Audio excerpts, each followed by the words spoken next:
कई लोग प्रदोष का व्रत करते हैं। हम उनसे कहते हैं कि आपने अपने कितने दोषों को समाप्त कर दिया। प्रदोष का व्रत कब सफल है? जब आप अपने दोषों को समाप्त करो। मैं गुस्सा नहीं करूंगा, गलत व्यसन नहीं करूंगा, गलत बात नहीं बोलूंगा, गलत चीज नहीं खाऊंगा। अपने दोषों को समाप्त करो। और जब हम अपने दोषों को समाप्त करते हैं, जब हम अपने दोषों को बिल्कुल शून्य पर लाकर छोड़ देते हैं, तो समझो कि हमारा प्रदोष का व्रत सफल हुआ। तब समझें कि हमने प्रदोष का व्रत किया। हमारे भीतर के दोष समाप्त नहीं हो रहा है और हम सोचें कि व्रत कर लें, उससे भगवान राजी हो जाएगा। नहीं हो सकता। बोल बम का नारा है सारी समस्या का हल। श्री शिवाय, श्री शिवाय। अपने भीतर के दोष को जिस दिन हमने समाप्त किया, उस दिन परमात्मा हमको मिले। आज मां कर्माबाई की जयंती है। संपूर्ण देशवासियों को भगवान जगन्नाथ जी की परम भक्त, भगवान कृष्ण की परम भक्त मां कर्माबाई जयंती की बहुत बहुत बधाई हो आप सभी। संपूर्ण साहू समाज को, जो मां कर्मा के वंशज हैं, सभी संपूर्ण साहू समाज को भी हमारी ओर से बहुत बहुत बधाइयाँ कि आपका जन्म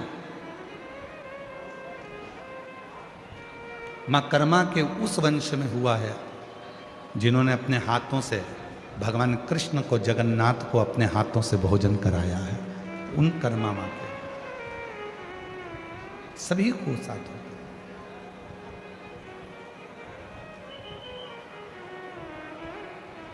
भक्ति, विश्वास, ये दो चीजें हैं। कितनी भी भक्ति कर लो, कितना भी भजन कर लो, कितना भी कीर्तन कर लो, कितना भी मंत्र जाप कर लो, कितना भी स्मरण कर लो, अगर तुम्हारा विश्वास तुम्हारे परमात्मा के प्रति नहीं है, तो फिर तुम्हारा कीर्तन करना, तुम्हारा भजन करना, तुम्हारी भक्ति करना बेकार। पर यदि तुमने विश्वास पूर्ण कर लिया, उसके ऊपर संपूर्ण अपना जीवन का भार सौंप दिया, फिर तुम कहीं जाओ ना जाओ, वो परमात्मा तुम्हें स्वीकार कर ले। आज से 25 साल पहले का एक टीवी पर एड चलता था। 25 साल पहले, 20 साल पहले आप लोगों ने भी बहुत टीवी पर नाटक देखे होंगे, चित्रहार देखा होगा, और बहुत सारी वीडियो आती थी, मूवियाँ आती थी, सब देखते थे अलग अलग चैनल पर। ईमानदारी से बोलना, आपने भी ये वाला सुबेरे सुबेरे श्री यंत्र बेचने वाले भी टीवी पर ऐड देते थे। बोलो सही है कि गलत है?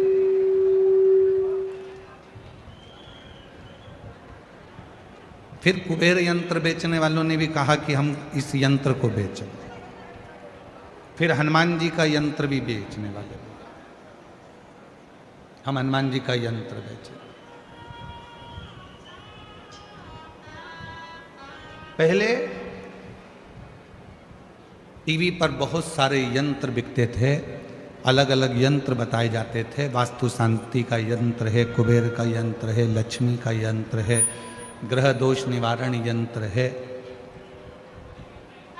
सारे यंत्र बिकते थे। और उसको लेने के लिए किसी दुकान पर नहीं जाना पड़ता था, आपके यहाँ ऑनलाइन वो यंत्र घर पर आ जाते थे। उसको लेने नहीं जाना है। आपने टीवी पर ऐड देखा, मोबाइल पर, फोन पर बात करी, हमको ये यंत्र चाहिए, और वो यंत्र तुम्हारे यहाँ आ जाता है।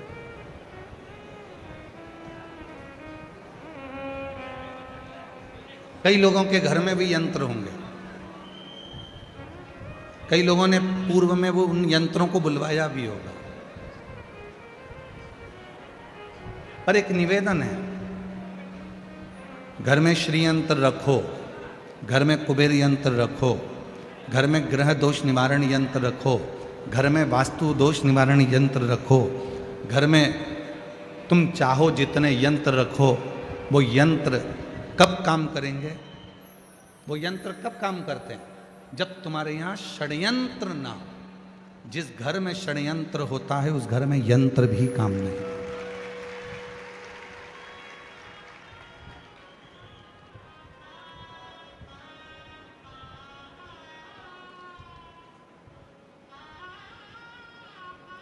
इतना षड्यंत्र घर के अंदर चलता है, कोई ये भड़काएगा, कोई वो भड़काएगा, कोई कुछ कहकर जाएगा, कोई कुछ कहकर जाएगा, कोई कुछ बोल कर जाएगा। भाई भाई में षड्यंत्र चल रहा है, बहन भाई में षड्यंत्र चल रहा है, बहू सास में षड्यंत्र चल रहा है, देवरानी जेठानी में षड्यंत्र चल रहा है, पड़ोसी अड़ोसी धड़ोसी सब में षड्यंत्र चल रहा है। अब ईमानदारी से बोलो, इतने षड्यंत्र यदि घर में इतने षड्यंत्र चलेंगे तो कोई यंत्र तुम्हारे यहाँ काम करेगा? अरे बोलो तो जम के, नहीं कर सकते। षड्यंत्र घर में चलना बंद हो जाए,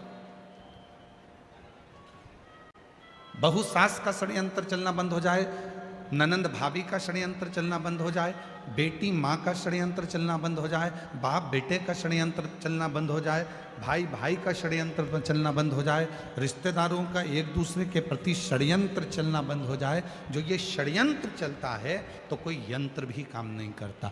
यंत्र कब काम करेगा? जब आप षड्यंत्र से दूर हो।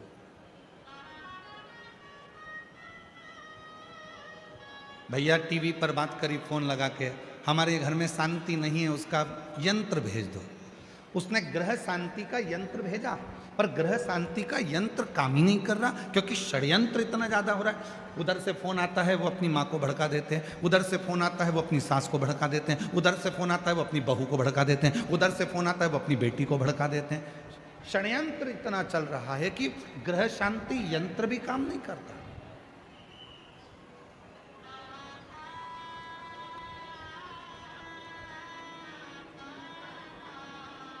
वो ग्रह शांति यंत्र भी काम नहीं करेगा अगर षड्यंत्र है तो। फिर किसी ने कहा कि महाराज जी हमारे घर में वास्तु दोष हो गया। वास्तु दोष हो गया, तुमने इधर की सीढ़ी तोड़वा कर उधर सीढ़ी लगवाई, तुमने दुकान बदल कर देख ली, तुमने घर बदल कर देख लिया, तुमने रिश्तेदार बदल कर देख लिए, तुमने घर की दिशा बदल कर देख ली, तुमने सोने का पलंग बदल कर देख लिया, तुमने रसोई घर बदल कर देख लिया। शिव पुराण कहती है जब तुमने सब कुछ बदल कर देख लिया और तो भी वास्तु दोष शांत नहीं हो रहा, तो अपने आप को थोड़ा सा बदलना प्रारंभ करो, तुम्हारा ग्रह का दोष और वास्तु दोष अपने आप शांत हो। हम बदल नहीं रहे, हम बदल नहीं पा रहे, अपने आप को नहीं बदल रहे। सास कहती है मैं नहीं बदलूंगी, बहू कहती है मैं नहीं बदलूंगी, बेटा कहता है मैं नहीं बदलूंगा, बाप कहता है मैं नहीं बदलूंगा। बदलेगा कौन? सीवर वाला महाराज बदलेगा कौन? बदलना तुमको पड़ेगा अपने घर को सही करने के लिए, श्रेष्ठ करने के लिए। अपने घर का सुख देखना चाहते हो तो अपने आप को बदलो, अपने आप। चंद्रमौली चंद्रशेखर चंद्रेश्वर चंद्रशेखर शिव महापुराण की कथा भुसावल में चल रही है।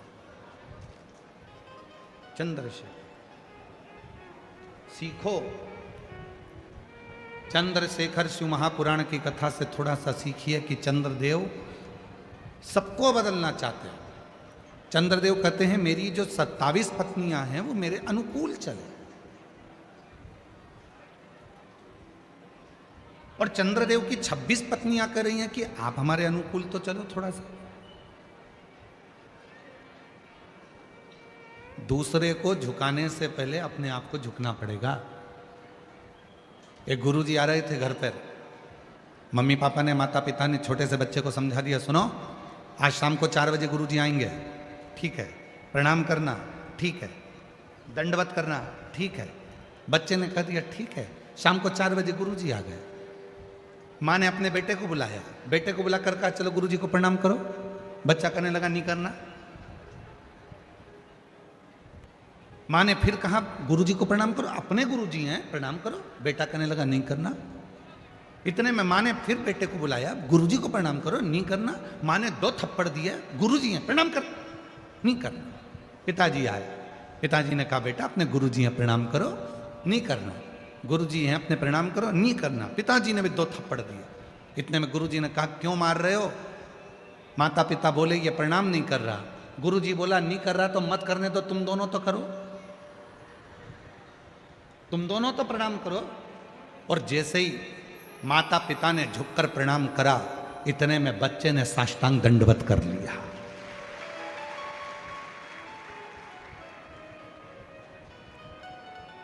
हम सुधरेंगे, युग सुधरेगा। हम बदलेंगे, जम के बोलो, जम के, युग बदलेगा। गायत्री परिवार वाले कहते हैं हम सुधरेंगे, युग सुधरेगा। हम बदलेंगे, युग बदलेगा। कब बदलेगा? जब हम बदलेंगे। कब सुधरेगा? जब हम सुधरेंगे। और हम क्या कर रहे हैं? बहू को सुधारने का प्रयास कर रहे हैं। हम क्या कर रहे हैं? सास को सुधारने का प्रयास कर रहे हैं। हम क्या कर रहे हैं? बेटे को सुधारने का प्रयास कर रहे हैं। हम क्या कर रहे हैं? बाप को सुधारने का प्रयास कर रहे हैं। हम क्या कर रहे हैं? भाई को सुधारने का प्रयास कर रहे हैं। हम क्या कर रहे हैं? बहन को सुधारने का प्रयास कर रहे हैं। सबको सुधारने का प्रयास करा, पहले अपने आप को सुधारा।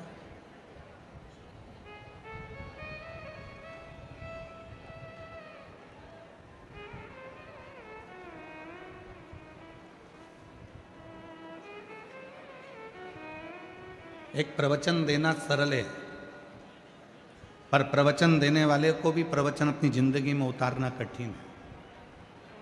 कथा कहना सरल है, पर कथाकार को कथा अपने अंदर उतारना कठिन है।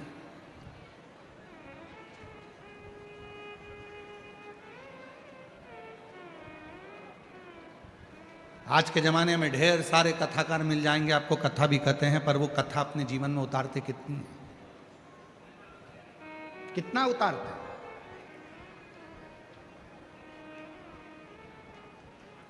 शिव पुराण का ट्रेंड चल रहा है तो शिव पुराण वाचना चालू कर दो।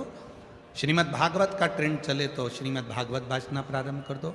रामचरितमानस का ट्रेंड चले तो रामचरितमानस वाचना प्रारंभ कर दो। नहीं भाई, शिव पुराण, राम कथा, श्रीमद् भागवत, गीता, ये सब पुराणे, जितने भी शास्त्र हैं, शिव पुराण कहती है जो भी पुराण बाचो आप दूसरों को बाच कर सुनाओ, उससे पहले उस पुराण का आधे से ज़्यादा अंश अपनी जिंदगी में उतारो, तब शिव पुराण सुनाओ, तब श्रीमद् भागवत कथा सुनाओ, तब रामचरितमानस सुनाओ। अपने आप को सवारो थोड़ा।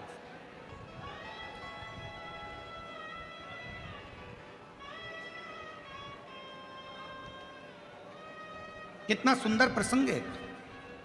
एक पंडित जी कथा सुनाने गए। कथा में वो बोल रहे थे कि भव सागर से पार उतरना है तो भगवान शिव का नाम लेना पड़ेगा। नमः शिवाय जपो, श्री शिवाय नमस्तुभ्यम बोलो, ओम नमः शिवाय जपो, पार उतर जाओ। 3 महिलाओं ने बात सुन ली और तीनों महिला सिर पे अपनी माखन की मटकी, दूध की मटकी लेकर दूसरे गांव में दूध बेचने जाती थी। बीच में नदी पड़ती थी।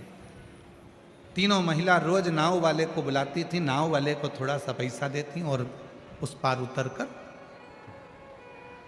दूध बेचकर आ जाती। तीनों महिलाओं ने नाव वाले को बुलाया। इतने में एक महिला ने कहा कि अभी गुरुजी के मुख से सुना था, भव सागर से पार उतरना है तो भगवान का नाम लो। जब भगवान का नाम लेकर भव सागर से पार उतर सकते हैं तो फिर ये छोटी सी नदी है, नाव से क्या पार करना। इसलिए नाव वाले से बोल दो नाव वापस ले जाए। आज गुरु जी के कहने से अपन जब भव सागर से पार उतर सकते हैं नाम लेकर, तो फिर इससे भी पार उतर जाएंगे। तीनों महिलाओं ने अपने अपने मट के सिर पर ले लिए और उन्होंने हाथ जोड़कर नमः शिवाय, नमः शिवाय, नमः शिवाय, नमः शिवाय जपती जपती पानी में चली गई। पानी में चलते चलते चलते चलते नमः शिवाय बोलते बोलते बोलते बोलते नदी पार कर ली। नदी पार उतर गई। तीनों ने कहा गजब के गुरुजी हैं, उन्होंने कहा था कि भगवान का नाम लो भवसागर पार उतर जाओगे, अपना तो 1 रुपया नहीं लगा और अपन नदी भी पार उतर गए। अब रोज वो वैसे ही जाना आना करते। एक दिन उन्होंने गुरुजी से कहा गुरुजी कल कथा समापन होने वाली है, आप हमारे घर भोजन करने चलना। गुरुजी ने कहा ठीक है चल चलेंगे। महिलाओं ने तीनों ने कथा सुनी, गुरुजी को साथ लिया, तीनों नदी पर पहुंची और नदी पर जाकर तीनों ने गुरुजी से कहा चलो। गुरुजी बोले नाव तो बुलाओ। महिला बोली नहीं नहीं, आपने कहा था भवसागर पार उतरना है तो भगवान का नाम लेना पड़ेगा। जिस दिन से हमने सुना था उस दिन से हमने भगवान का नाम लिया और नदी पैदल चलकर पार उतरते हैं। गुरुजी ने कहा पागल हो गई हो, मूर्ख हो क्या, डूब जाओगी, ऐसा नहीं हो सकता। महिला कहने लगी हम तो चल रहे हैं, तुम तो कथा भाजते हो, तुमको तो विश्वास होना चाहिए, चलो हमारे साथ। और जो महिलाएं नमः शिवाय बोलती बोलती चली, गुरुजी को भी कहा चलो। गुरुजी को जो साथ में लिया, महिलाएं तो पार उतर गई, गुरुजी डुबक डुबक डुबक डुबक पानी में डूबने लगे। महिलाओं ने उनका हाथ पकड़ा, खींचा और लेकर पार उतर गई। गुरुजी ने महिलाओं के चरण पकड़ लिए कि तुमने मेरी वाणी पर, मेरे पुराण पर, मेरी बात पर भरोसा करा, इसलिए तुम पार उतर जाती हो, और मैं बाँचता हूं तो भी भरोसा नहीं कर पाया, इसलिए डूब जाता, इसलिए डूब। एक कथाकार का सबसे बड़ा नियम होना चाहिए, जितनी कथा वो व्यासपीठ से कहते हैं उतनी कथा को अपने ऊपर भी अमल करें। जब अपने ऊपर अमल करेंगे और फिर दूसरे को कहेंगे तो वो कथा असर करेगी, वो कथा असर। कथा कब असर करेगी? जब वो अपने ऊपर भी धारण करे, अपने ऊपर। कई लोग कहते हैं वो सीहोर वाला बाबा कथा कहता है, इतने सारे पत्र इकट्ठे होते हैं, लोग कथा सुनने आते हैं, पत्र भी लेकर आते हैं, सबकी मनोकामना पूरी हो जाती है। ऐसा क्या है शिव पुराण की कथा में? हम कहते हैं कथा वाचने से पहले अपने ऊपर अमल करो। जितनी बातें शिव महापुराण में कही जाती है इस व्यासपीठ से, उतनी हमारे ऊपर भी पूरी पूरी अमल करते हैं, तब आपको व्यासपीठ पर आकर कहते हैं, तब स्वयं अमल करो।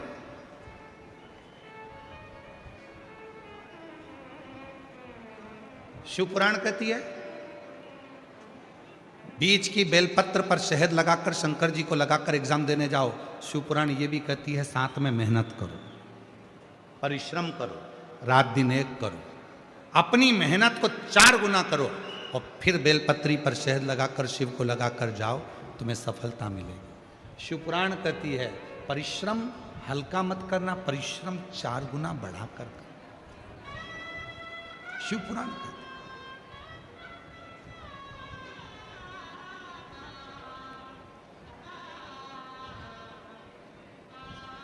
मेहनत करी आप लोगों ने यहाँ आने में, पार्किंग में गाड़ी रोक दी, सिर पर बैग रख लिया, लेकर चल दिए पैदल पैदल पैदल पैदल।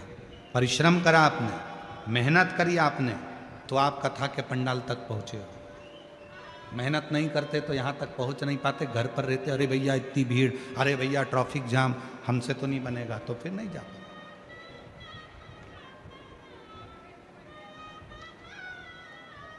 वैष्णो देवी कौन कौन गया है? सब गए? रखो। सप्तशृंगी माता के मंदिर कौन कौन गया है? सब गए?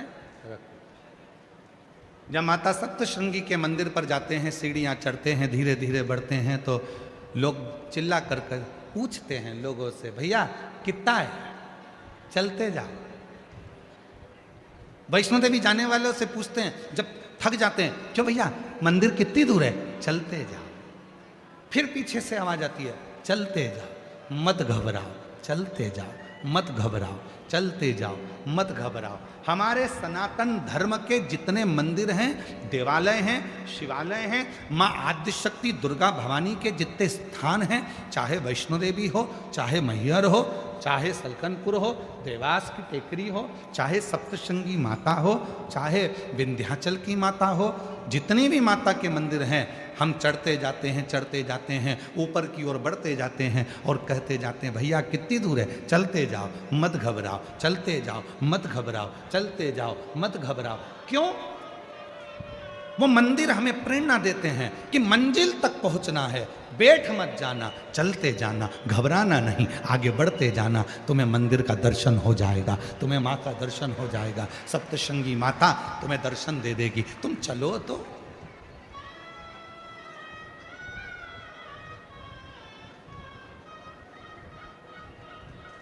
नूतन वर्ष आ रहा है,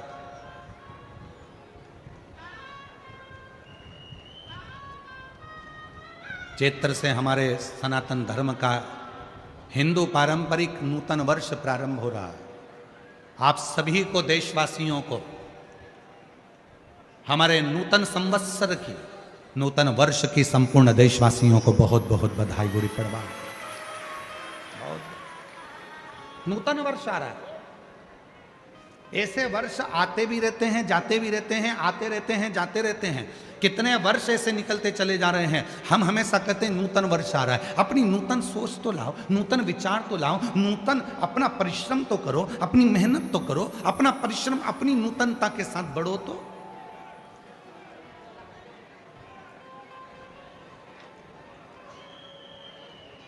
चलते जाओ मत घबराओ, चलते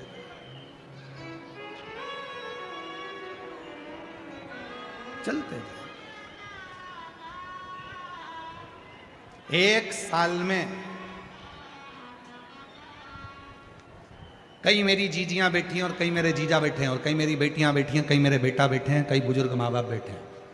कहने में पीछे नहीं हटूंगा, भले आपको बुरा लग जाए, लग जाए। एक साल में कम से कम 50 दोस्त बनाते हो आप लोग। हर साल 50 दोस्त बनाते हो। शिवपुराण कहती है 50 दोस्त बनाना सरल है, पर एक दोस्त से 50 साल रिश्ता निभाना कठिन है। हर साल 50 दोस्त बनाते हो, पर शिवपुराण की कथा कहती है कि 50 दोस्त बनाना सरल है, पर एक दोस्त से 50 साल तक रिश्ता निभाना, 50 साल तक दोस्ती निभाना कठिन है, बहुत कठिन। आजकल एक नया काम चालू हो गया, शादी की सालगिरह 25, क्या बोलते हैं उसको, क्या बोलते हैं, सिल्वर जुबली।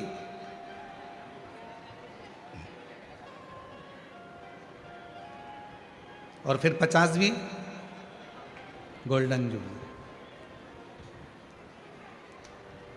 बरमाला पिना रहे हैं एक दूसरे को, घोड़ी पे चढ़ के आ रहे हैं, रिसेप्शन हो रहा है।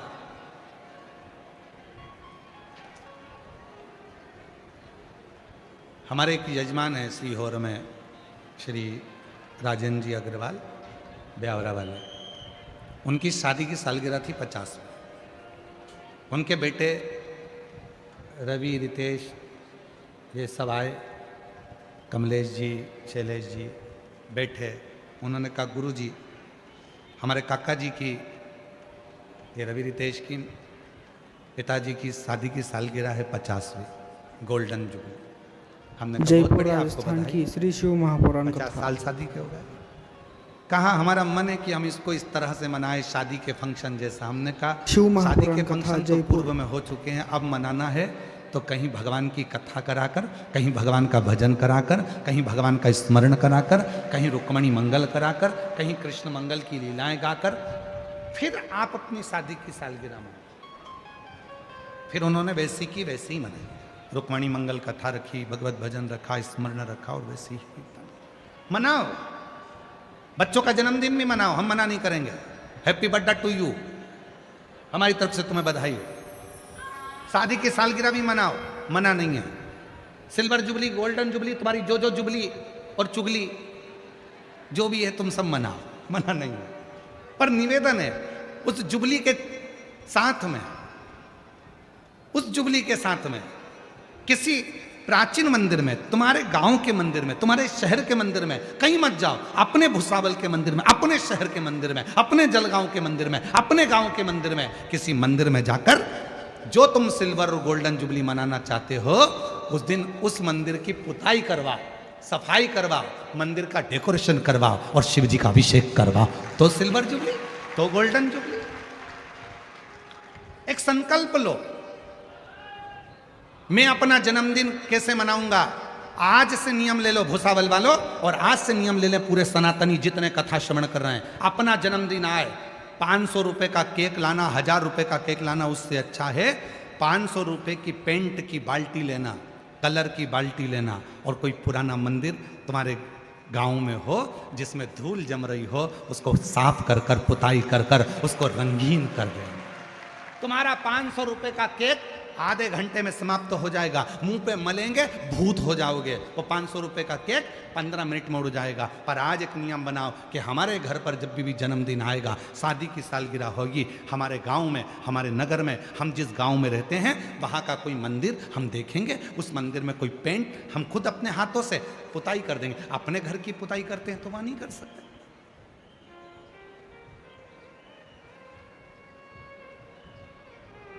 सफाई का भी एक दृष्टांत, एक कथा है बहुत अच्छी, देखो।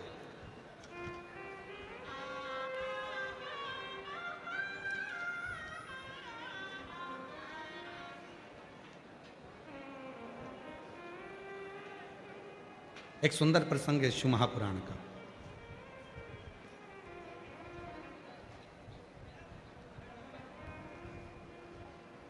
लिंग पुराण में ये वर्णन आता है, बड़े सुंदर प्रसंग को सुनिए। एक गांव में रहने वाला एक व्यक्ति था, लोग उसको प्रेम से शंभू कहते थे। बहुत भोला था, इतना भोला कोई बता दे ये काम कर लो तो वो काम कर ले, जो बोलो वो कर लेता। बूढ़ी माँ थी, एक बहन थी,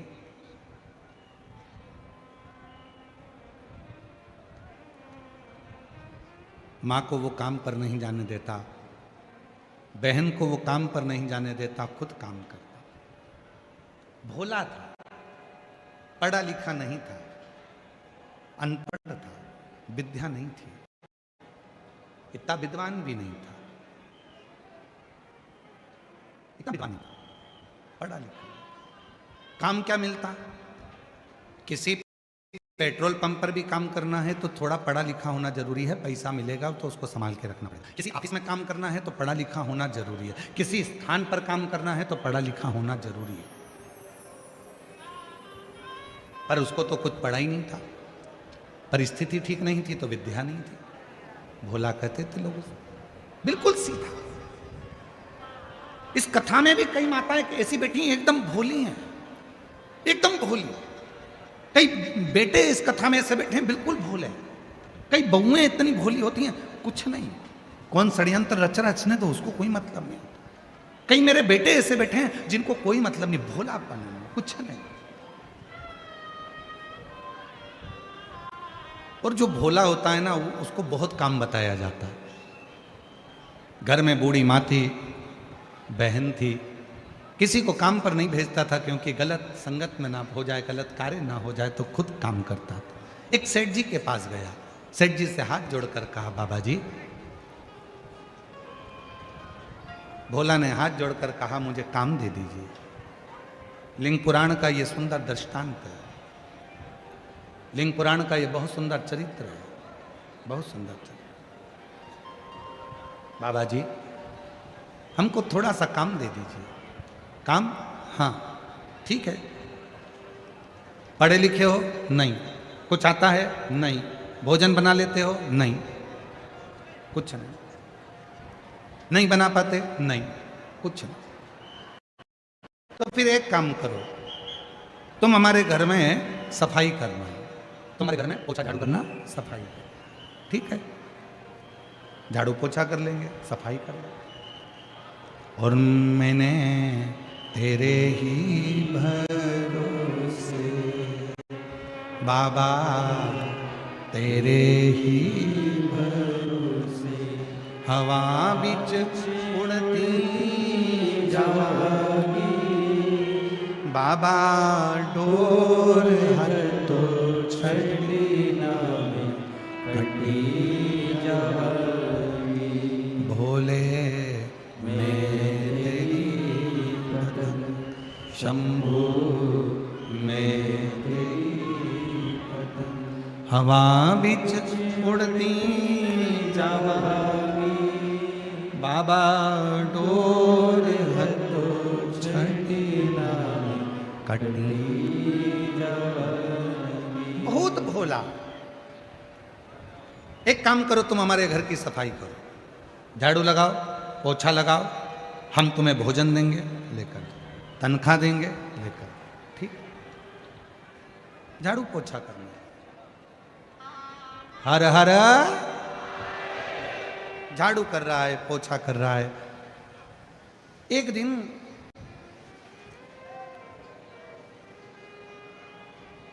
शिव मंदिर के सामने से निकल कर जा रहा था। शिव पुराण का बड़ा सुंदर संवाद है, थोड़ा ध्यान लगाकर सुनना है इसको।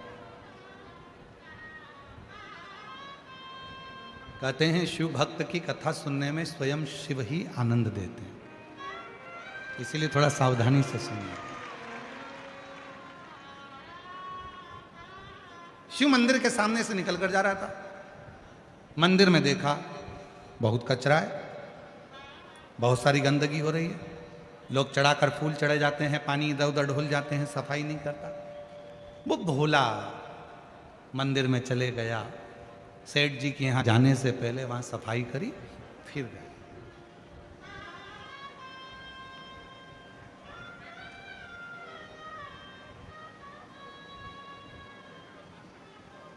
और सफाई का फल बहुत मिलता है।